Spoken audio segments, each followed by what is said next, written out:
इस वीडियो में हम दो प्रेपोजिशंस को कवर करेंगे।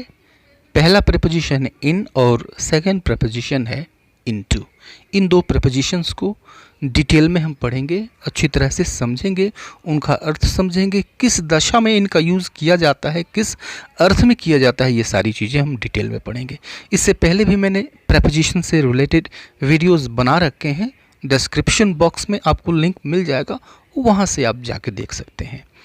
तो इस वीडियो को आइए हम शुरू करते हैं। जो फर्स्ट इन का अर्थ है वो है मे लेते हैं, तो इन मीन्स मे, राइट। तो अब इसका यूज़ हम तब करते हैं जब हमें स्थान के बारे में इंडिकेट करना हो, स्थान के बारे में बताना हो। तो अगर हिंदी में मे आता है या कभी कभी पर भी आ जाएगा, तो मे आता है या पर आता है, स्थान की चर्चा कर रहे हैं, तो उसके ठीक पहले हम इन का यूज़ करते हैं। जैसे he lives in a village, या फिर he lives in a city, या फिर ही लिव्स इन इंडिया, ठीक है। यानी वो गांव में रहता है, वह शहर में रहता है, वह भारत में रहता है, ठीक है। तो बड़ी जगहों से ठीक पहले हम इन का यूज़ करते हैं, राइट। लेकिन यहाँ पे एक एक्सेप्शन है विलेज को लेकर के, यहाँ पर इन अ विलेज दिया हुआ है, लेकिन अगर यहीं पर हम विलेज का नेम लिख दें, राइट, जैसे हम लिखते हैं रामपुर, तो रामपुर के ठीक पहले हम एट का यूज़ करेंगे, ही लिव्स एट रामपुर, ठीक है। तो रामपुर विलेज का नेम है, तो इसके पहले एट आएगा। लेकिन अगर विलेज दिया हुआ है, विलेज इटसेल्फ दिया हुआ है, तो इस विलेज के पहले इन आएगा, ठीक है। इस दूसरे एग्जाम्पल को देखिए और इसको अच्छी तरह से समझिए। ही was seating in an easy chair, यानी वह एक आराम कुर्सी में बैठा हुआ था, ठीक है। तो अगर चेयर ऐसी है जिसके दोनों बाजू हैं, जिनके दोनों हैंड्स हैं, हाथ वाली कुर्सी अगर है, तो फिर इनका यूज़ करते हैं। अगर बिना हाथ वाली कुर्सी है तो फिर हम यूज़ करते हैं on. He was sitting on a chair, right, बिना बाजू वाली कुर्सी पर बैठा हुआ था, ठीक है। तो इस बात को ध्यान में रखना है। और तीसरा एग्जाम्पल देखिए, she is lying in the bed, यानी वह बिस्तर पर लेटी हुई थी। She was lying in the bed, यानी वह बिस्तर पर लेटी हुई थी। अगर कोई लेटा हुआ है, बिस्तर पर लेटा हुआ है, तो हम इन का यूज़ करेंगे। लेकिन अगर बैठा हुआ है तो फिर हम ऑन का यूज़ करते हैं। She was sitting on the bed, she was sitting on the bed, वह बिस्तर पर बैठी हुई थी, ठीक है। तो यह मे का भी अर्थ देता है, पर का भी अर्थ देता है, दोनों अर्थ निकलते हैं, ठीक है। तो सेंस को समझना ज़रूरी है, ठीक है। Actually there is no any hard and fast rule about the preposition. Preposition के संबंध में कोई हार्ड एंड फास्ट रूल नहीं है, ठीक है। तो जो हम अधिक से अधिक पढ़ते हैं, जो हम अधिक से अधिक सुनते हैं, त्यों हम इसको लेकर के हम और स्पष्ट हो जाते हैं। चीज़ें जो है ये हमारे सामने बिल्कुल क्लियर होती जाती हैं, ठीक है। तो ये प्रैक्टिस की बात है, अधिक स्टडी की बात है, अधिक सुनने की बात है, ठीक है। तो ये हम फील करने लगते हैं कि यह प्रीपोजिशन यहाँ पर सुटेबल होगा, ठीक है। वैसे प्रीपोजिशंस को लेकर के कोई भी हार्ड एंड फास्ट रूल नहीं है, कोई निश्चित एक नियम नहीं है, ठीक है। आगे अर्थ देखते हैं हम। इनका अर्थ होता है मे, लेकिन हम यहाँ पर समय की चर्चा करते हैं, ठीक है। जैसे I will be back in a month, I will be back in a month, यानी मैं एक महीने में लौट आऊँगा, ठीक है। तो इन अ मंथ कहने का मतलब ये है कि महीना समाप्त होने से पहले, यानी महीना समाप्त होने से पहले मैं कभी भी लौट आऊँगा, ठीक है। एग्जैक्ट अंतिम दिन नहीं, अंतिम समय नहीं, हम महीने के पहले की बात कर रहे हैं। समय समाप्त होने से पहले I will be back in a month, मैं एक महीने में लौट आऊँगा, ठीक है। She will be back here, she will be here in time, she will be here in time, यानी वह समय रहते यहाँ पर होगी। तो इन टाइम कहने का मतलब है जो एग्जैक्ट टाइम है उसके ठीक पहले, राइट। लेकिन अगर हम ये कहते हैं she will be here on time, means exact time पे, ओके। तो ऑन टाइम ये एग्जैक्ट टाइम बताता है, लेकिन इन टाइम मीन्स समय रहते, यानी समय से पहले। तो आप कह सकते हैं कि इनका अर्थ एक दूसरा यहाँ पर निकलता है, वो है समय रहते, यानी समय रहते वो यहाँ पे होगी, ठीक है। आप जानते हैं कि इन द मॉर्निंग होता है, इन द इवनिंग होता है, ओके, इन द आफ्टरनून होता है, इन द नाइट होता है, ठीक है। लेकिन आप जानते हैं, यह भी जानते हैं कि नाइट से पहले हम एट का भी यूज़ करते हैं। तो अगर हम इन का यूज़ करते हैं तो ठीक इसके बाद हम द का भी यूज़ करते हैं, इन द नाइट लिखते हैं, और एट का यूज़ करते हैं तो इस द का यूज़ नहीं करते हैं, एट नाइट। ठीक उसी तरह से इन 2015, इन a month, in January, in 17th century.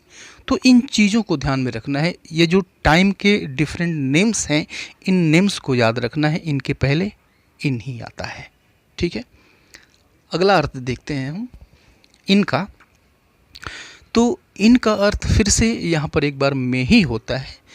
अगर हम किसी यंत्र के अंदर की बात करें, किसी डिवाइस के अंदर की बात कर रहे हैं कि किसी डिवाइस के अंदर यह चीज़ है, ठीक है, तो वहाँ पर हम में के लिए इनका यूज़ करते हैं। जैसे हम कहते हैं इन कंप्यूटर, कंप्यूटर में, ओके, इन गैलरी, गैलरी में, there are so many apps in this computer, इस कंप्यूटर में बहुत सारे ऐप्स हैं। In gallery there are so many pictures in my gallery, मेरी गैलरी में बहुत सारे पिक्चर्स हैं, ठीक है। इन माई फ़ोन, मेरे फ़ोन के अंदर, there is a gallery in my phone, मेरे फ़ोन के अंदर एक गैलरी है, ठीक है। इन माई बुक, अपनी किताब में, I have read this story in my book, मैंने यह स्टोरी अपनी किताब में पढ़ी है, ठीक है। तो किसी डिवाइस के अंदर, किसी यंत्र के अंदर, किसी चीज़ के अंदर अगर कोई चीज़ है तो वहाँ पर हम में के लिए इन का यूज़ करते हैं, राइट। अगला अर्थ देखते हैं इनका। फिर से इसका अर्थ होता है हिंदी में में, ठीक है, लेकिन हम जब पोशाक की बात करते हैं, ड्रेस की बात करते हैं, ठीक है, तो ये ड्रेस न लिखते हुए भी यह ड्रेस का सेंस देता है। कैसे देता है ये देखिए, you are looking gorgeous in black, you are looking gorgeous in black, यानी तुम काले रंग में, काले रंग की पोशाक में तुम गॉर्जियस दिखती हो, ठीक है। तो इन ब्लैक कहने का मतलब इन ब्लैक ड्रेस।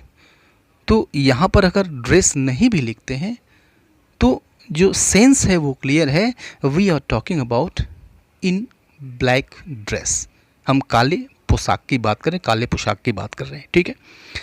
एक और सेंटेंस देखिए, who are they the man in khaki, who are they the man in khaki, यानी खाकी रंग में वे लोग कौन हैं, ठीक है, खाकी रंग की पोशाक में वो लोग कौन है। तो यहाँ पर खाकी कहने का मतलब यह है कि इन खाकी ड्रेस, ठीक है। तो ड्रेस न लिखते हुए भी, न कहते हुए भी हमें समझ जाना चाहिए कि यहाँ पर ड्रेस की बात हो रही है, पोशाक की बात हो रही है, ठीक है। तो में मीन्स ड्रेस, पोशाक, in black, in white, in red means in black dress, in red dress, in white dress, in blue dress, ठीक है। नेक्स्ट अर्थ देखते हैं इनका। इसका अगला अर्थ फिर से में होता है, लेकिन हम उस समय दशा की बात करते हैं, अवस्था की बात करते हैं। जैसे she was in blooming health, तो इसका अर्थ हुआ she was in blooming health, वह खिलती हुई स्वास्थ्य में थी, यानी उसका जो स्वास्थ्य था वो अच्छा था, अच्छे स्वास्थ्य में थी। The whole family was in tears, right, पूरा परिवार आंसुओं में था, ठीक है। तो हम दशा की बात कर रहे हैं, कंडीशन की बात कर रहे हैं, अवस्था की बात कर रहे हैं, ठीक है। तो अवस्था को दिखाने के लिए, दशा को दिखाने के लिए हम इनका यूज़ करते हैं, राइट। आगे हम इनका अर्थ देखते हैं। में जब हम किसी अस्थाई पेशे की बात करते हैं, अस्थाई कार्य की बात करते हैं, पेशे की बात करते हैं, राइट। जैसे he is in the army, he is in the army, यानी वह सेना में है, ठीक है, यानी सेना में है, किसी पद पे है। तो हम डिपार्टमेंट की बात करें कि किसी डिपार्टमेंट में वो है, काम कर रहा है, अस्थाई रूप से पेशे में लगा हुआ है, तो वहाँ पर हम में के लिए इनका यूज़ करते हैं। एक और एग्जांपल देखिए, my brother is in NDRF, my brother is in NDRF, यानी मेरा भाई NDRF में है, means over here we are talking about a department, ठीक है। हम स्थायी पेशे की बात कर रहे हैं कि किस विभाग में है वो, किस पेशे में है।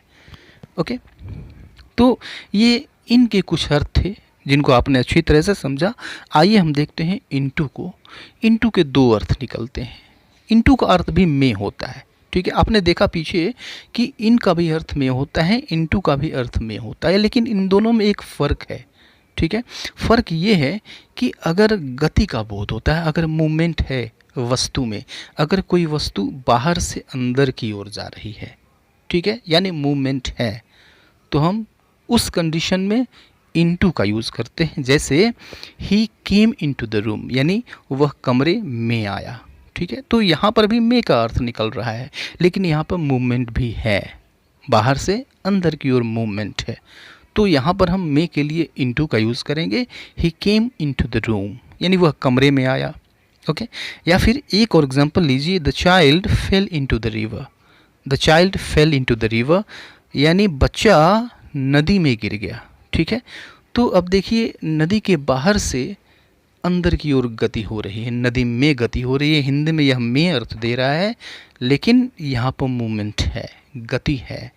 ओके, तो यहाँ पर हम में के लिए इनटू का यूज़ करेंगे। The child fail into the river, बच्चा नदी में गिर गया। ओके, दूसरा अर्थ देखते हैं इनटू का। दूसरा अर्थ भी में होता है, लेकिन उस वक्त यह दशा परिवर्तन को दिखाता है, अवस्था में परिवर्तन को दिखाता है, यानी एक अवस्था से दूसरी अवस्था में परिवर्तन बताता है। जैसे देखिए, translate this passage into English. Translate this passage into English, यानी इस पैसेज को अनुवाद करके अंग्रेज़ी में अनुवाद करिए, ठीक है। तो अब देखिए कि जो अंग्रेज़ी में हम जब अनुवाद करेंगे तो इसमें चेंज एक आएगा, हम चेंज की बात कर रहे हैं, राइट। तो फील कीजिए इसको, यहाँ पर भी मोशन है, यहाँ पर भी मूवमेंट है, यहाँ पर एक वस्तु दूसरी वस्तु में बदल रही है, दूसरी तरह की चीज़ में बदल रही है, तो परिवर्तन यहाँ है। तो जहाँ भी परिवर्तन होगा वहाँ पे मूवमेंट होगा, ठीक है। तो हम यहाँ पे मूवमेंट की ही बात करें। Translate this passage into English, यानी इस पैसेज को अंग्रेज़ी में अनुवाद करो, राइट।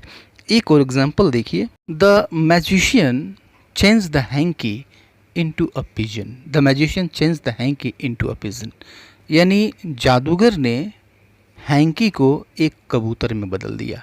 तो यहाँ भी परिवर्तन है, चेंज है, अवस्था में परिवर्तन है, एक वस्तु दूसरी वस्तु में चेंज हो गई, ठीक है। तो यहाँ पे में आया और इसके साथ मूवमेंट है, चेंजिंग है, तो इस में के लिए हमने इनटू का यूज़ किया, ठीक है।